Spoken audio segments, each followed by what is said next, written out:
हरदेव जोशी राजकीय कन्या महाविद्यालय आज अपने आप को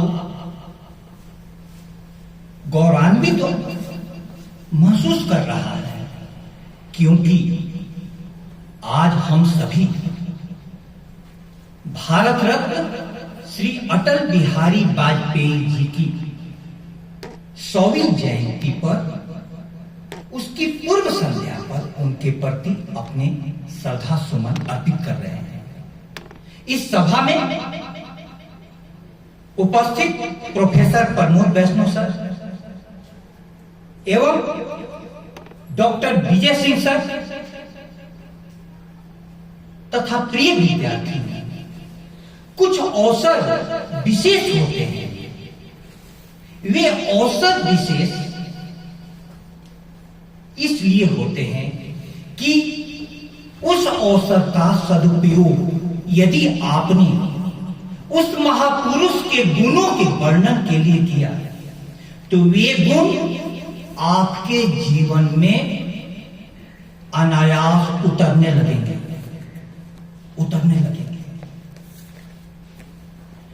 साहित्यिक सांस्कृतिक समिति का यह विशेष उत्तरदायित्व बनता है और किसी भी शिक्षण संस्थान का, और इसकी पृष्ठभूमि डॉक्टर प्रमोद वैष्णव सर ने अच्छी प्रकाश से बांध दी।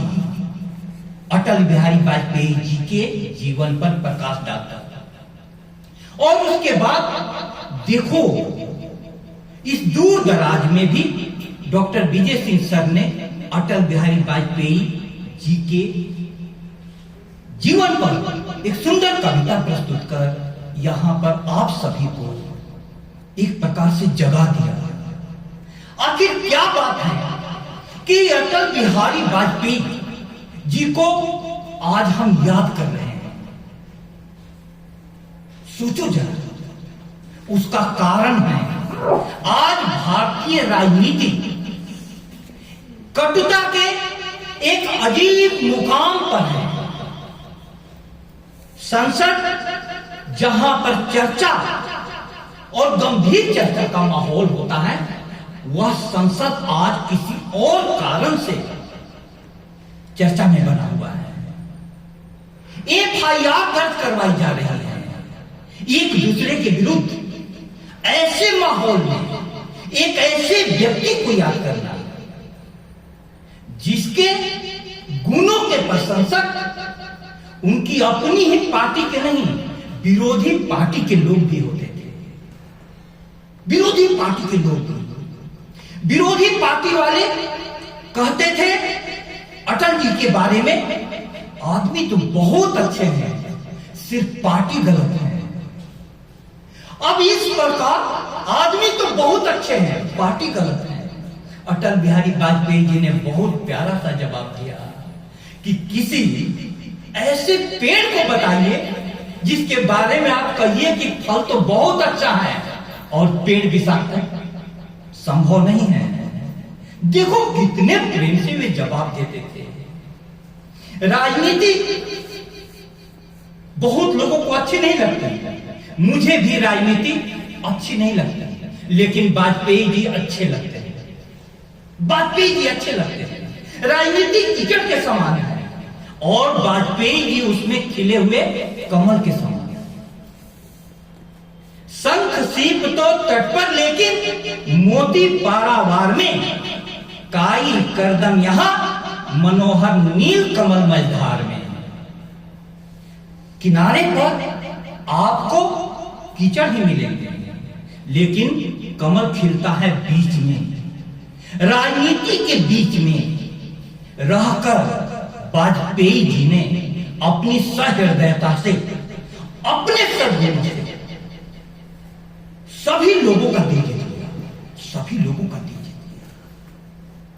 लिया। एक समय में कांग्रेस की सरकार ने भारत का प्रतिनिधित्व करने के लिए यूएनओ में अटल बिहारी वाजपेयी जी को भेजा और यूएनओ में हिंदी में उन्होंने भाषण देकर भारत माता का मस्तक ऊंचा कर दिया। आप देखो, और एक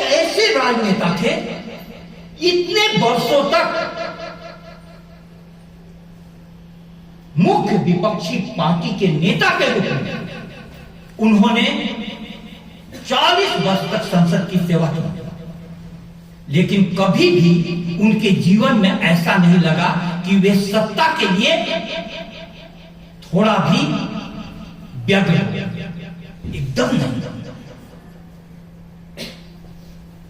और जब वे प्रधानमंत्री बने हैं तो पहली बार वे बने हैं 13 दिनों के लिए, 13 दिनों में उनकी सरकार गिर गई। दूसरी बार 13 महीनों में उनकी सरकार गिर गई, लेकिन उन्होंने कभी भी संवैधानिक मूल्यों के साथ समझौता नहीं किया। अभी 75 वर्ष पूर्ण होने पर संविधान पर संसद में चर्चा हुई और संवैधानिक मूल्यों की चर्चा के समय में अटल बिहारी वाजपेयी जी का नाम फिर से संसद में गूंजा। माननीय प्रधानमंत्री मोदी जी ने कहा कि कभी भी उन्होंने सत्ता के लिए अपने मूल्यों से समझौता नहीं किया, मूल्यों से समझौता नहीं किया।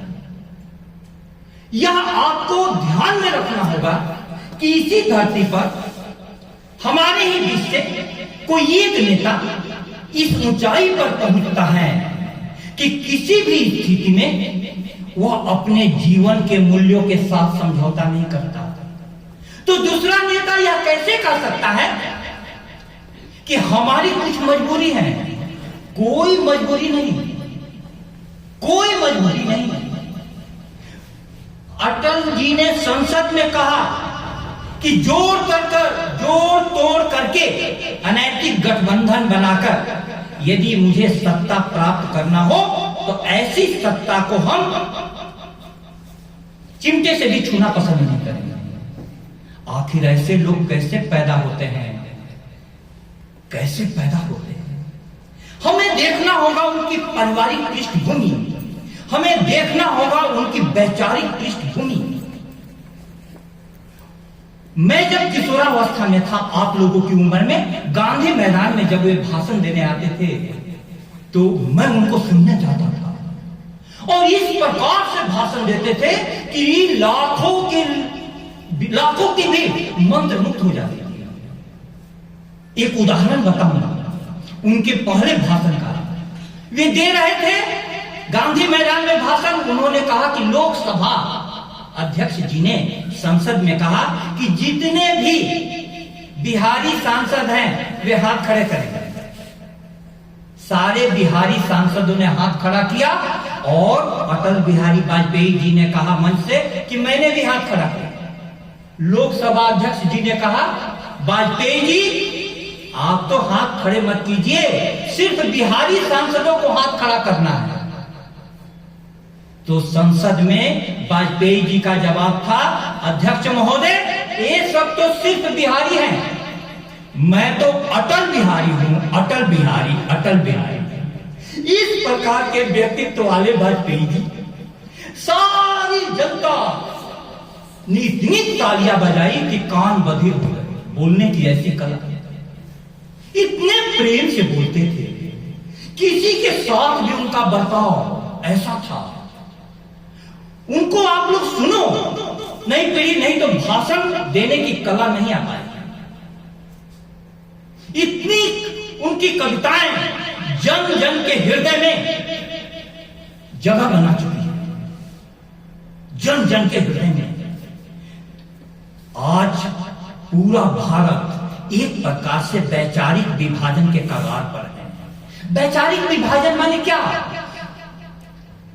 एक गुट बोलता है कि हम सिर्फ भारत के मूल्यों के रखवाले हैं, दूसरा गुट बोलता है कि हम सिर्फ भारत के मूल्यों के रखवाले हैं।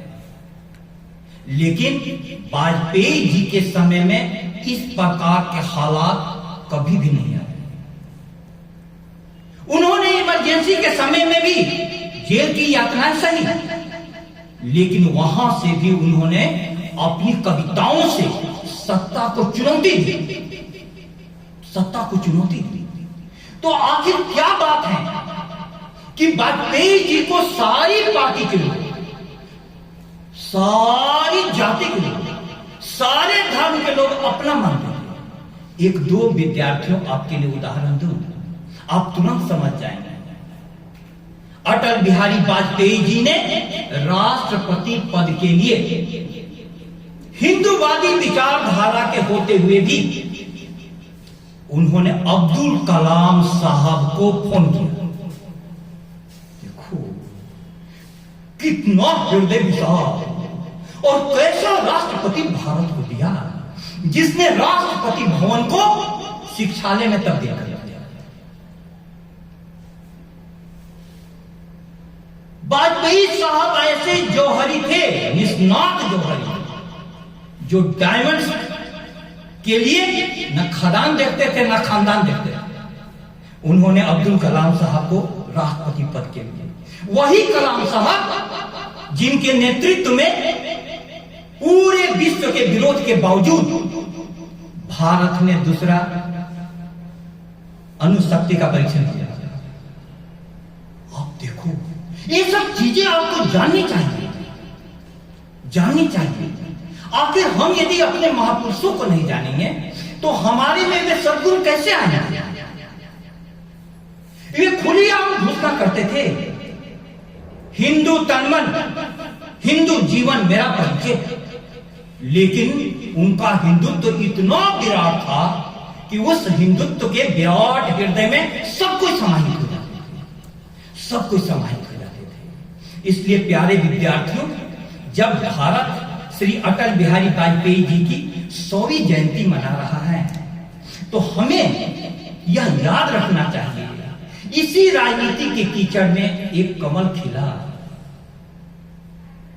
जो हर प्रकार के गंदगी से दूर रहा। उन्होंने आजीवन शादी नहीं की, लेकिन जिनके साथ भी रहे उस बात को उन्होंने छुपाया भी नहीं। वे हर बार इतने, एक बार तो उनका संसद में दिए हुए भाषण और संसद के बाहर दिए हुए भाषण, सर एक बार वे बिहार में बोलने की शैली देखो। उसी समय लालू प्रसाद यादव जी को एक बच्चा हुआ, तो वे भाषण दे रहे थे बिहार के गांधी मैदान में। उन्होंने कहा कि विपक्षी वाले तो कहीं भी दंगा हो आरोप भाजपा पर, कहीं भी कुछ हो आरोप भाजपा पर। मुझको तो अब डर है कि कहीं यह आरोप नहीं लगा दे कि लालू जी को जो बच्चा हुआ है इसमें भी भाजपा का हाथ है। आप देखो बोलने की शैली, बोलने की शैली। तो आप कितनी भी गहरी बातें कह जाएं और दूसरे के चेहरे पर भी उसकी अवमानना नहीं हो, वो भी हंस पड़े। इस प्रकार की बात भी वे भी राजनीति में चल रहे उठापटक से अछूते नहीं थे। दूसरी पार्टियों ने उन पर दबाव डाला, खासकर जयललिता जी की एआईएडीएम की पार्टी ने उनको दबाव डाला कि मेरी ये मांगे मानिए तब मैं आपको समर्थन दूंगा। उन्होंने किसी दबाव के आगे घुटने नहीं टेके। उनकी बड़ी प्यारी कविता है सर, बेनकाब चेहरे हैं, दाग बड़े गहरे हैं, टूटता तिलस्म आज सच से भय खाता हूं।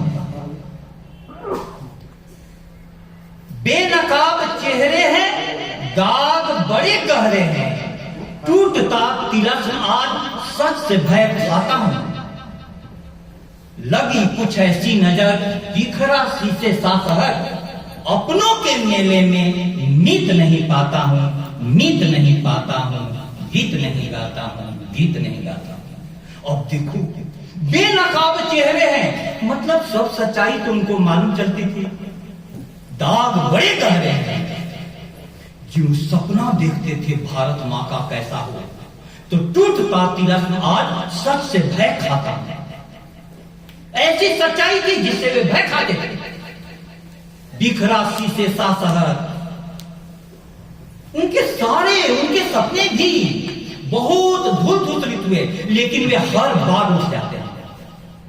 आज हम सभी ऐसे महान व्यक्तित्व की 100वीं जयंती पर अपने आप को भी गौरवान्वित महसूस कर रहे हैं और यह आशा करते हैं कि भारतीय राजनीति में अटल मूल्यों को जीने वाले। दूसरी बात, उनकी सरकार गिरी थी तो एक वोट के कारण, एक वोट के कारण। भारत सरकार के पास इतने संसाधन होते हैं, इतनी शक्तियां होती हैं कि एक वोट तो उनके इशारे मात्र से मैनेज हो गए, लेकिन एक वोट का भी मैनेजमेंट उन्होंने नहीं किया। इसलिए इस प्रकार के महान पुरुष हम जब याद कर रहे हैं तो हम ध्यान में रखें कि उनके सद्गुण, जिन सद्गुणों के कारण वे उस ऊंचाई पर पहुंचे, हमारे भी जीवन में उतरे, तब यह चर्चा सार्थक होगी। आप सभी विद्यार्थियों ने इतने देर तक इस कार्यक्रम में ध्यान से सुना, इसके लिए आपको बहुत बहुत धन्यवाद। और खासकर डॉक्टर प्रमोद वैष्णव सर एवं डॉक्टर विजय सिंह सर ने जो पृष्ठभूमि बांधी, उसके कारण मैं आपको इतनी गहरी बातें बोल सका, उनको भी बहुत बहुत धन्यवाद और आभार।